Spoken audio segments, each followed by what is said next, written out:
that little boy, Antonio, got to hear for the first time ever, and he's 5 years old, and he didn't even know that sound existed, and he was just so excited that he thought that that's something that he alone had only, like nobody else could hear sound, only him.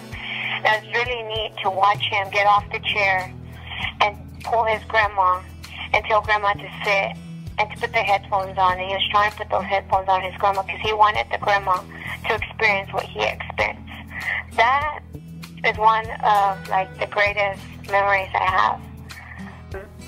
There was a young girl, and I forget her name, but she, I believe she had a cyst behind her shoulder, and when she came out of the operating room when they removed the cyst, she was back in the recovery room, and I just remember being there with her, and she was in tears, and she was so scared, and she was in pain, and I just remember being with her and holding her hand, and she grabbed onto my hand and just, looked at me and just thanked me for being there with her, and I think that's the one person that stood out from my experience.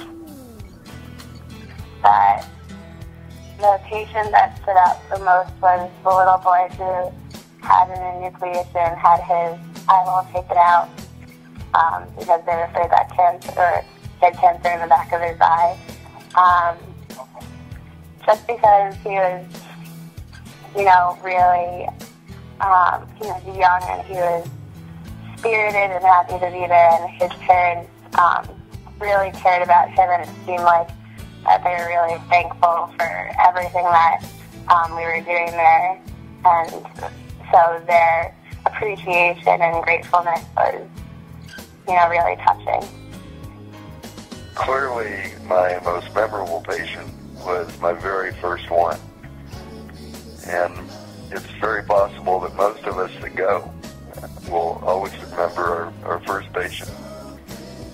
My first patient was a 50-year-old who had had cataracts so dense that for 10 years he had not been able to tell the difference between day and night.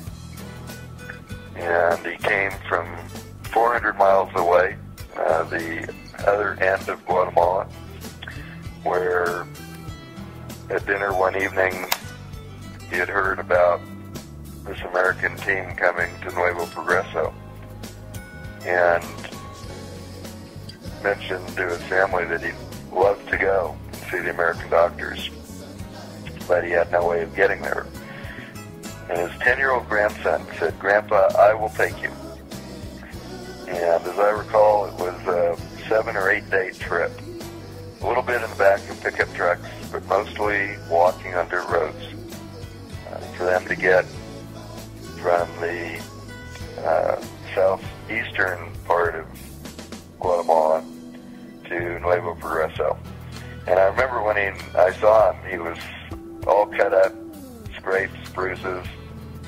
I wasn't really sure that he was really coming even to the eye clinic. He was so battered. And obviously he had fallen many, many, many times on his way, that 400-mile trip. And in fact, his cataracts were, at that time, probably the densest that I ever have seen. I've seen many, many, many more far denser in Guatemala, but never like that here in the United States. We removed one of his cataracts that evening, and the next morning when I took off his bandages, he looked around. There was a little smile on his face. You could tell that he could see something. And then he looked down and he saw this little boy looking up at him. And at first you could tell that he wasn't sure who this little boy was until he reached down with his hands and he felt his face. And then we all realized that he had never seen his 10-year-old grandson. And the smile on his face and the tears that streamed down his cheeks when he looked at his grandson and saw him for the first time. That was an experience that none of us in the room would ever forget, and particularly me. And that's the first patient, and there are so many patients like that, that it's the reason that we keep going. I would have thought after 14 or 15 trips that we would have run out of those patients, that they would have all been cared for. But every